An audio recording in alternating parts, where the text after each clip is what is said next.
చదువుకోవలసిన కాలంలో చదువుకున్న పిల్లలు ఉంటారు. విశాఖపట్నంలో సుబ్బారావు గారు ఒక మెరైన్ ఇంజనీర్ ఉన్నాడు. ఆయన సముద్రంలో 8 నెలలు ఓడలో వెళ్ళిపోతాడు. ఆయనకు ఒక కొడుకు, ఒక కూతురు. నేను ఒకసారి విశాఖపట్నంలో ఉపన్యాసాలు చెప్పడానికి వెళ్ళి ఏదో పెద్దగా ఎక్కడ చూసినా అందరూ టీవీలు చూస్తున్నారు. డ్రైవర్ని అడిగాను, ఏమిటా అందరూ అలా టీవీలు చూస్తున్నారు షాపుల ముందు నిలబడని. ఏదో చాలా ముఖ్యమైన క్రికెట్ మ్యాచ్ అవుతోందండి అన్నాడు. నేను వాళ్ళ ఇంట్లో బస చేశాను. నేను ఆ ఇంటికి వచ్చి ఆ అబ్బాయిని పిలిచాను. ఏమయ్యా, పిల్లవాడివి కదా, నీకు తెలుస్తుంది, ఎవరెవరు ఆడుతున్నారయా క్రికెట్ అని అడిగాను. అతను అన్నాడు, నాకు తెలియదండి అన్నాడు. ఎందుకు తెలియదు అని అడిగాను. నేను చూడనండి టీవీ అన్నాడు. ఎందుకు చూడవు అని అడిగాను. అంటే పూర్వం చూసేవాడినండి, మా నాన్నగారు సముద్రంలో 8 నెలల పాటు కష్టపడి ప్రయాణం చేస్తారు. మా నాన్నగారు వెళ్ళినప్పుడు కాయగూరలు, పళ్ళు అన్నీ కూడా పెద్ద బాక్స్ లో పెట్టి పెడతాయి షిప్ లో. అకస్మాత్తుగా షిప్ లో ఎవరైనా చచ్చిపోతే అదే బాక్స్ లో మళ్ళీ పడుకోబెడతారు. ఆ శవంతో పాటే ఉన్న కూరల్ని కడిగి వండుతారు. మా నాన్నగారు మా కోసమని ఆ కూరలు తింటారు. కావలసినట్టు వండి పెట్టేవాడు ఉండడండి. మా నాన్నగారికి కడుపులో తిప్పితే వైద్యుడు ఉండడు. సముద్రంలో నీళ్లే తీసుకుని ఆ ఉప్పు నీళ్లు తాగుతారు. తాగితే కడుపులో తిప్పి వాంతులవుతాయి. అలాగే కడుపు శుభ్రం చేసుకుంటారు. ఇంటికి దూరంగా ఎప్పుడో శాటిలైట్ ఫోన్ దొరికితే ఓడలో వెడుతూ సముద్ర మధ్యంలోంచి మాట్లాడుతుంటారు. మా నాన్నగారు ఇంత త్యాగం చేసి డబ్బు సంపాదిస్తున్నది మా కోసం. అటువంటి మా నాన్నగారు నన్ను ఒకటి అడిగారు, ఒరే నువ్వు ఐఐటిలో చదువుతుండగా నాకు చూడాలనుందరా అని అడిగారు.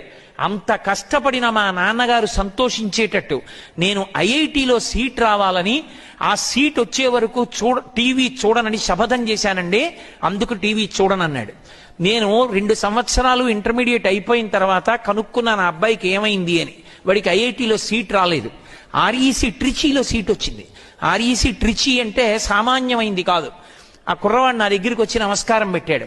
నేను అడిగాను, ఏమయ్యా నీకు ఐఐటిలో సీట్ రాలేదు కదా, ఆర్ఈసీలో వచ్చింది కదా, తృప్తేనా అని అడిగాను.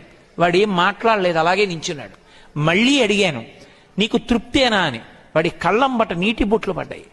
ఏమయ్యా ఐఐటి రాలేదని బెంగపెట్టుకున్నావా అన్నాను. మా నాన్నగారు కోరిన కోరిక తీర్చలేకపోయానని బాధపడుతున్నానండి అన్నాడు. గురువుగారు ఈ సంవత్సరం ఆర్ఈసీలో చదువుకుంటూ మళ్ళీ కష్టపడి ఐఐటీలో సీట్ తెచ్చుకుంటానండి అన్నాడు. ఆ పై సంవత్సరం నేను మర్చిపోయాను.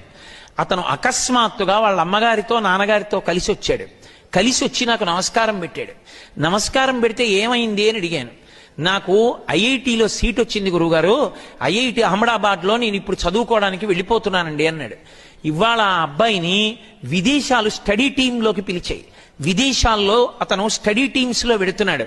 అతను ఇంకొక సంవత్సరం పోతే కంట్రీ మేనేజర్ అవుతాడంటే అతను ఏ దేశంలో పనిచేసినా దేశంలో ఉన్న ఇన్స్టిట్యూషన్స్ అన్నిటికీ అతనే హెడ్. అతను నెలకి ఒక 10 లక్షల రూపాయలు సంపాదిస్తాడు. ఇప్పుడు వాళ్ళ నాన్నగారు ఎంత తృప్తితో ఉన్నాడు. అతనితో పాటే ఇంజనీరింగ్ చదువుకున్న వాళ్ళు, అతనితో పాటే ఇంటర్మీడియట్ చదువుకున్నవాడు, టీవీ చూడడం ఇష్టమైన వాడు, క్రికెట్ చూడడం ఇష్టమైన వాడు, సెల్ ఫోన్ మాట్లాడుకోవడం ఇష్టమైన వాడు, సెల్ ఫోన్ లో మెసేజ్లు జీవితాన్ని బతికిస్తాయనుకున్నవాడు, ఫ్రెండ్ తో గాసిపింగ్ చేయడం బతికిస్తుంది అనుకున్నవాడు, ఇవాల్టి రోజున సైకిల్ వేసుకుని రోడ్డు మీద తిరుగుతున్నాడు.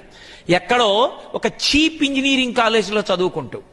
సమయాన్ని సద్వినియోగం చేసుకున్న పిల్లవాడు ఐఐటిలో చదువుకుని ఒక కంట్రీ మేనేజర్ కాబోతున్నాడు. నేను మీతో ఎందుకు అత్యంత ప్రేమతో ఈ విషయం చెప్తున్నానంటే, హితశత్రువుని గుర్తించాలి. అప్పటికి సంతోషాన్ని ఇస్తుంది, కానీ అది ఎంత ప్రమాదాన్ని తెస్తుందో జ్ఞాపకం ఉంచుకొని దానికి దూరంగా మనంత మనం నియంత్రించుకోకపోతే జీవితంలో వృద్ధిలోకి రావడం సాధ్యం కాదు. అందుకే కాలాన్ని సద్వినియోగం చేసుకోండి. కమిట్మెంట్తో మీకు మీరుగా వృద్ధిలోకి రావడం నేర్చుకోండి.